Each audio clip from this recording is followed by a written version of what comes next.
How do you feel about sex? What do you think about it? How well do you know your sexual needs? But don't rush to respond that it's obvious that you know them well because it's your body. You never know. Since a lot of people didn't observe themselves growing up, it's better you check what I'm talking about. A lot of people didn't learn anything about sexuality, about needs in the family. It was a taboo subject. Moms and dads were ashamed to bring this topic up. They had no idea what to say to you. Or if they did say something, it was about condoms and birth control pills, right? They warned you about what could get you pregnant or get a girl pregnant. But they didn't tell you how to give yourself sexual pleasure and about what is in and what is out with a healthy sexual approach. True or not? Welcome to this video. My name is Marianna Mona Dezső. I'm a psychologist and cognitive and behavioral therapist. I've made several videos in which I talk about different human basic needs and about the negative consequences of leaving our basic needs unmet. By these I mean physical, emotional, intellectual, social, sexual, and spiritual needs. Of course, there are many other needs, but I'm going to focus on these 6 because they are the ones that determine our mental, emotional, physical well-being the most. Now, I want to go into more detail on identifying our sexual needs. Whether they are considered healthy or unhealthy, normal or abnormal, a need is a need. It has to be met in some way in order for someone to feel good about themselves and to function at an optimal level in their daily life. Of course, I'm all for meeting these needs in healthy ways. Therefore, the goal is first of all to get to know exactly what your own sexual needs are and how often, in what way, when, how, and with whom or what you can satisfy them. Don't browse the internet or ask other people, as this will not help you. Listen to your own physical sensations, reactions, and feelings instead. What your body is telling you. For example, a precursor to sexual dissatisfaction may be an uncomfortable tingling in your stomach, a physical tension, or frustration. These are worth listening to and interpreting. Think about what they are telling you. What are they indicating? Think as well about what you have experienced, what memories you have had since birth, what you have heard and seen from your parents or other people. How did they relate to sexuality?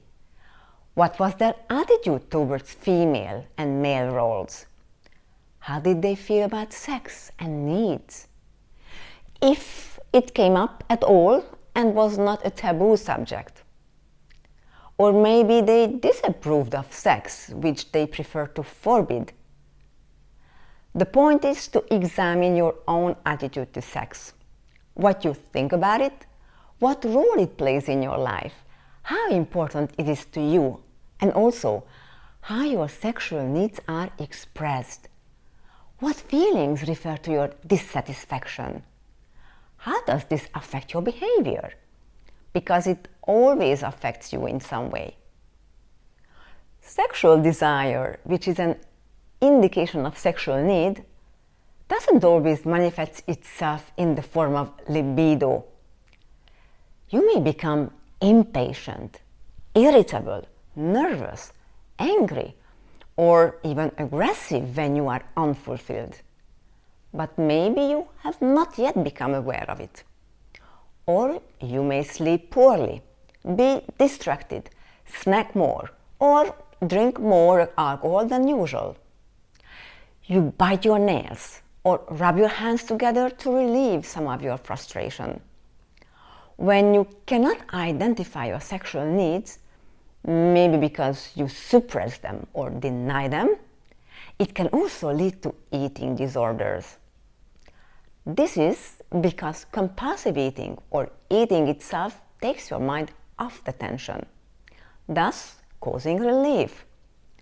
But this is an unhealthy way to cope with sexual needs, particularly since overeating leads to obesity, which causes further health issues over time. Another form of behavior is to become bully. You will end up bullying your partner, your child, or a colleague. You will nitpick about everything. In fact, whether you realize it or not, you will be passive-aggressive with your partner because you want to punish him or her for your lack of sex. So you are consciously or unconsciously manipulating the other person. Just to give you some examples. First you agree to things and then you forget to do them. You deliberately screw things up to annoy the other person.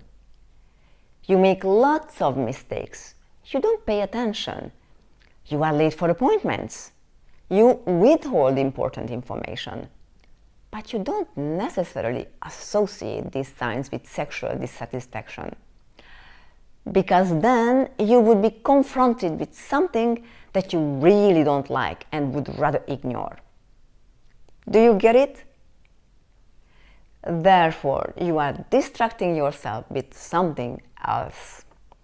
Of course, dissatisfaction can manifest itself in other ways. It can also take the form of binge eating, perfectionism, becoming a workaholic, compulsive competitiveness, self-hatred, and other undesirable behaviors. Many people do not dare admit to themselves what their sexual needs are, or simply haven't observed themselves. They spontaneously focus only on sexual desire and its satisfaction. But the two are not the same. If you want to identify your needs, you have to observe yourself and reflect on what you discover. Now, sexual health involves being able to be intimate with your partner. It means being able to create a profound connection where you can be authentic without fear of judgment. When you allow the other person to see the real you, and you both have the permission to show up as your true selves. And then exchange deep love, understanding, and acceptance without judgment. It might involve a deep sense of trust and vulnerability and a common journey towards truth and beauty, echoing the principles of community or faith. It also involves having deep conversations, talking about your emotions, needs, and desires without blaming, criticizing, pushing, punishing, nagging, throwing tantrums, or threatening your partner. And you know that your partner does the same, so you feel safe and secure with him or with her. If you are sexually healthy, you are functional. It means you are horny, aroused, and having orgasms. It also means that you are acting responsibly and setting appropriate boundaries for yourself and others who might take you off track. Using force and intentionally inflicting pain, violence, or pedophilia are unhealthy kinds of behavior. And many sexual deviations are also considered unhealthy. These are practices that are out of the ordinary and are often part of a mental or behavioral disorder. I led immediately because I have been asked this by several people, whether someone who is addicted to pornography is sexually healthy. No. No, he is not. No matter what the object of addiction is, sex, alcohol, gambling, drugs, porn. It's a disorder. Many people who are addicted to porn perform less well in real life and often have unrealistic expectations of their partners. This is a source of much frustration and failure. And if a person had preconceptions about women before they became addicted to porn, their behavior can be rendered dangerous by porn films. But since I'm not a sexologist, I don't want to go deeper in this area. The point is to know how healthy your needs are. Check if you have any strange sexual habits that are not the norm, and that could count as deviance. Whichever group you belong to, be aware of your own sexual needs. Because if they are not met in the long term, they can cause a lot of trouble either to your health or in your relationship. So it's worth taking the time to observe yourself. By the way, if you find the topic interesting, I would appreciate a like from you on my video. Let's go on. Sexual needs vary. They can come in different ways, with different intensity and different frequency. And they can be influenced by many factors. These include stress, mental or physical fatigue, exhaustion, illness, aging, and various commitments like family, career, and social factors. Libido levels can be affected by health conditions, hormone levels, medication, lifestyle, diet, intense exercise, alcohol consumption, and of course, relationship issues. You probably know that many new couples have a lot of sex in the initial period. Then the frequency decreases over time. Or a fast-paced life can make some people too tired or too busy to think about sex at all. Too much or too intense exercise also reduces libido.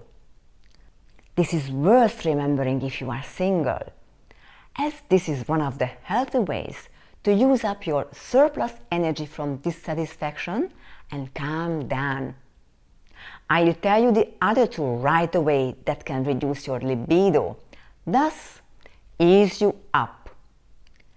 Studying and focusing deeply a lot. However, a tool can be anything that consumes significant physical, emotional, and mental energy. But that was just a digression because our topic is identifying and not satisfying sexual needs. You remember? If you can't identify the signs of your sexual dissatisfaction in time, you will compensate for the lack of it. Many men, for example, use sex as a way of experiencing emotional connection and tenderness. But they don't realize that they want sex even when they need tenderness, closeness, understanding, sharing, and to connect. It's also true that many women and men tune up their self-confidence by counting how many people they can get into bed. They make it into a competition, but they are not really trying to satisfy sexual needs. They are trying to satisfy emotional ones. Sex is their means to calm down or to feel successful, valuable, important, wanted. Which is not necessarily bad, but it can have two downsides. One is that this person cannot know exactly what their true needs are, so their self-understanding remains quite superficial. The other downside is that a man's too frequent need for sex can be really stressful for his partner. Now imagine how much the relationship could improve this couple if this man were aware that he had misinterpreted his body's signals. if he didn't label wrongly his emotional needs as sexual needs. You get it? Then he would know that all he needs is a long cuddle or a snuggle or a caress from time to time for his emotional well-being, or just flirting and playfulness. And his partner would probably be willing to do that in exchange for less frequent sexual intercourse. Assuming that the woman is less likely to want sex than her husband, as is most often the case. But the reverse could also be true when the woman needs sexual intercourse more often. The point is that if both partners are more aware of their own needs, they can more easily create win-win situations. I have not yet said what I mean by needs in concrete terms, but we use the term a lot. What is important to remember is that a need is not a luxury. It is not a want, a desire, or a preference. It has to be fulfilled in order to feel balanced, happy, and content, to be balanced mentally, emotionally, and physically. Sex is important. Sexual needs are important. And libido and satisfaction are important. But I'm not sure that everyone agrees with that. Growing up, we may have talked about sex, but probably nobody taught us what our sexual needs were. So we didn't learn how to get those needs met. We instinctively went after our own needs, or what we heard from friends or girlfriends. But they were no smarter than we were. They were just acting on instinct too. There's a term called sexual responsibility. It starts with being brave enough to read up on the topic, not burying our heads in the sand. However, many assume that they know everything about sex without learning. Think about it. Eating comes naturally. The infant opens its mouth and sucks in the life-giving breast milk. In a few months, it will learn to eat solid food. But how does he know what is healthy and what is unhealthy food? He learns. He reads magazines and books, watches videos, goes to a nutritionist. It's the same thing with sex and our sexual needs. Nowadays, a lack of sexual knowledge is one of the main reasons why we get into situations where we are not fully aware of the consequences. We unwillingly develop a habit, which can be a bad one, or a very bad one. Then, after a while, we believe that we need it. We do not question ourselves because the habit has power over us. But bad choices can damage our sexual health and our self-esteem and confidence. I believe that knowledge is crucial for helping us make choices that support our sexual health. To give you another example, when someone uses sex on a regular basis in order to relieve their stress without actually having an unmet sexual need, or when for someone having sex is just a way to deal with boredom. It's like eating when you are tired. Instead of having a nap that would help you to gather a bit of energy, you eat even though you are not hungry. It's not logic. But many people act this way. If these actions occur only rarely, it's not a problem. However, if they are frequent, if they become a habit, then it becomes detrimental to sexual health. And this can lead to sex addiction. Sometimes we don't want to acknowledge our sexual needs in certain situations, or we don't pay attention to the signs. Strange as it may sound, this happens to many people, especially women. We misinterpret the signs of our unmet sexual needs, so we try to suppress our unpleasant feelings with substitute actions. At the beginning of this video, I mentioned a few ways to do this. We work ourselves to the point of exhaustion. We exercise so much that we can't move the next day because of muscle soreness. We get involved in some distracting activity. We engage in compulsive acts. We may also have had negative experiences of femininity and masculinity in childhood, or received prohibiting messages from our parents that still influence our views and behaviors about sexuality today, and have an impact on what we allow ourselves to do and what we don't, what we are ashamed of and what we are not, the extent to which we dare to embrace and satisfy ourselves and our needs in healthy ways. My final message to you is that the more you know and understand about yourself and how you function, the more power you will have over your actions. This brings me to the end of this video. If you get stuck or would like to discuss the topic in more depth with me, you can ask for a consultation in the email address here below.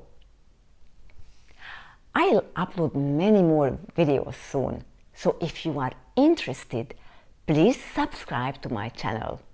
And finally, I would appreciate it if you gave me a like and shared my video with others. Thank you for listening.